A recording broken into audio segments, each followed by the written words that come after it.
This is Pastor Dana, and I had a dream on Monday night, August 10th, and I haven't said a lot about it because I know when I share this, it's going to make some people mad. And my life's not been the same since I posted that first dream. I never asked for this. I never asked for God to show me anything. I was doing a series on dreams and visions. I thought maybe I'll get some dreams. Maybe some others will get some dreams. But it's been different. It's been a lot different. There's been some concerns from my family because of the dreams I posted. People showing up at my door who then get arrested in my community for being violent. A lot of emails, a lot of phone calls, a lot of messages. I'm not doing this for notoriety. I'm not getting paid to do this. I had a dream. I simply had a dream. And I'm sharing them because there are things that God, I believe, is showing me that the country needs to see. So I'm just going to share this, and you can do with it what you want. I'm not asking God to give me any more. I've not prayed God to give me another dream since I had the first one. They keep coming. And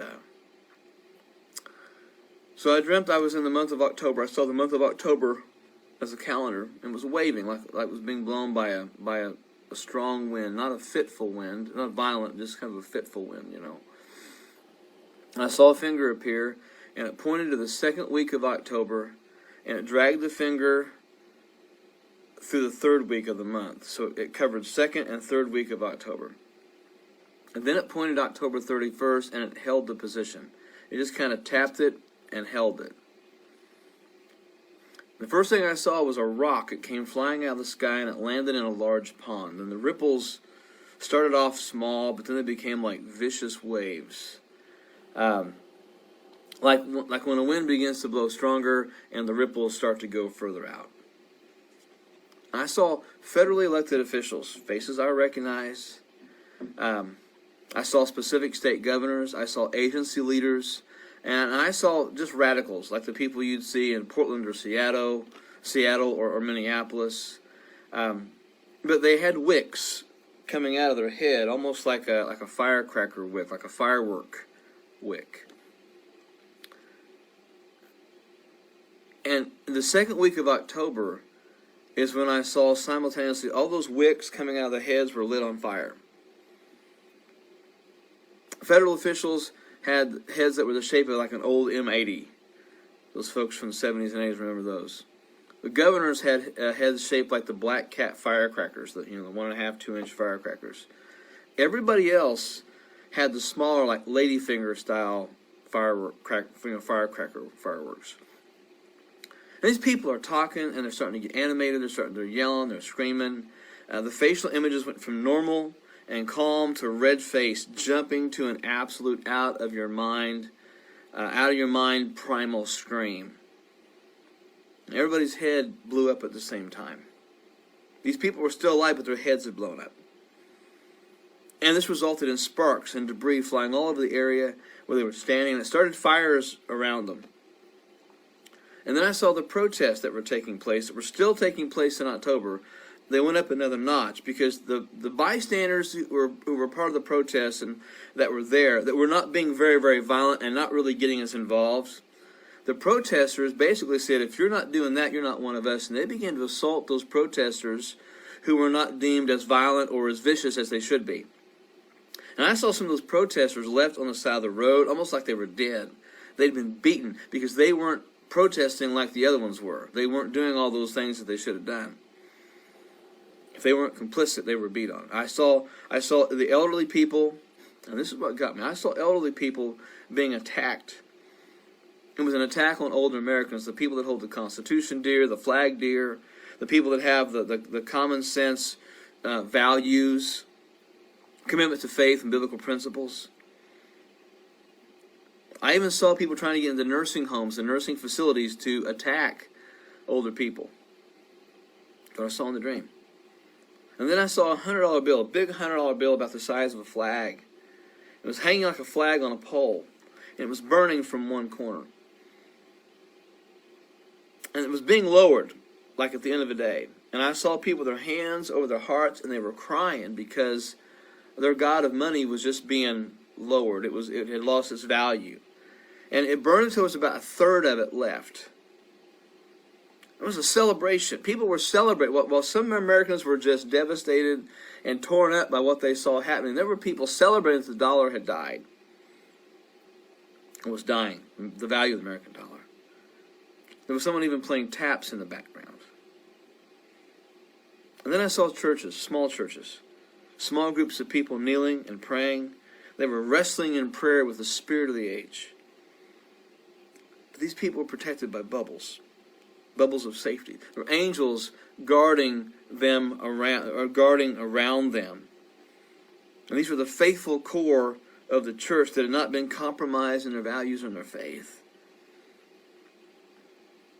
They were being encouraged to stand strong.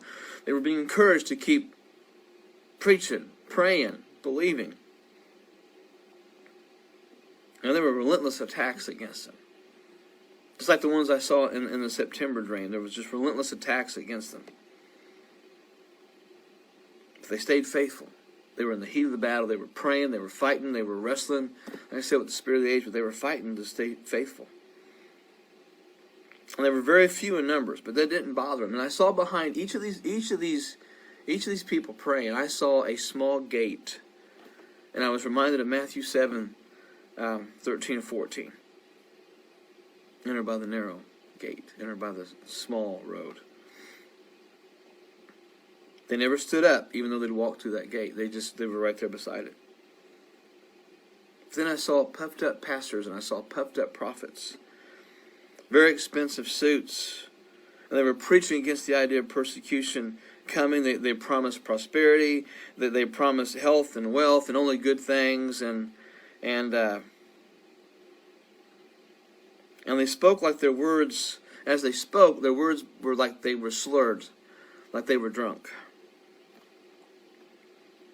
And suddenly their clothes were coming off. Their tie was loosened and taken off. Their shirt was taken off. Pretty soon they were standing there completely naked. And I saw this rug pulled out from underneath them, and they go flying up in the air. They're trying to cover their modesty while they're up in the air. But as they were floating in the air, I saw money flying out. I saw money flying out from them. All the money that they'd gotten from all the prophecies and ministries and things they'd done selfishly. I saw that money just kind of flying.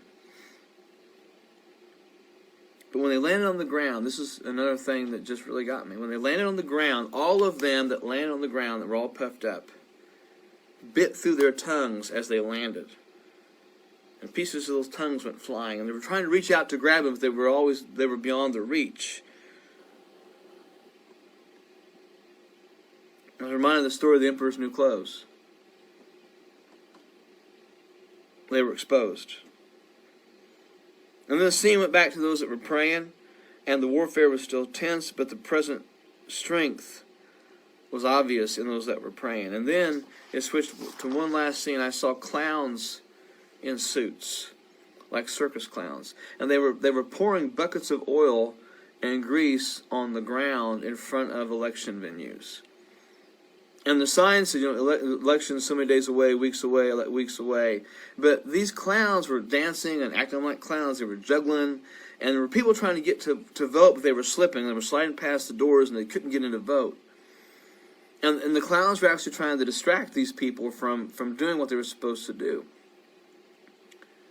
And they were doing it in a professional way. They were juggling, but they were doing skits. But the skits were sinister, and they were abusive.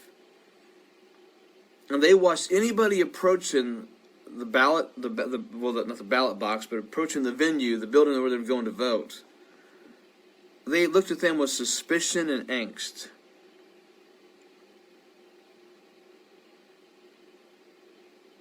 But they were doing everything they could to keep people from voting. They were trying to distract them from what was going on.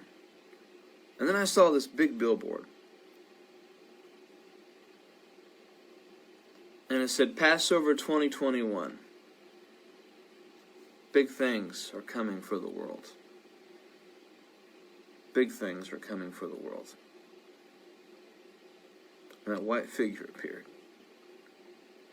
And he said, do not stop bracing, for the storm will not pass until I stop the storm. So brace, brace, brace yourselves. And don't look back. I had that dream on Monday night. I had glimpses of it for a couple days before. I'm sharing it because I feel the profound unction that I need to. I've had people ask me to do a dream a week, a dream a day. I don't want to do that. That is not what I believe God's plan is for my life. Because this has already messed my life up enough. I want to be obedient to what God has shown me. I want to be sensitive to the Spirit of God in my life. And when I see things, I want to say those things and share those things.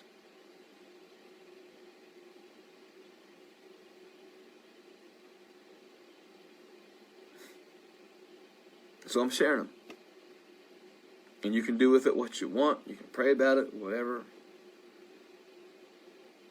Some of the things are very obvious in this dream, what they mean, what they are.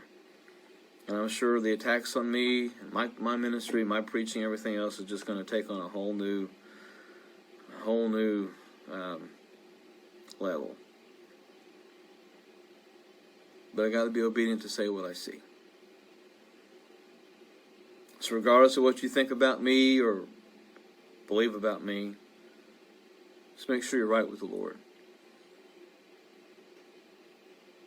Make sure you're right with Jesus. Because our whole world's about to be turned upside down. And you'll be able to watch and see, you know. I got prophets knocking on my, so-called prophets knocking on my door at 7 a.m. on Saturday morning. So obviously people know where I live.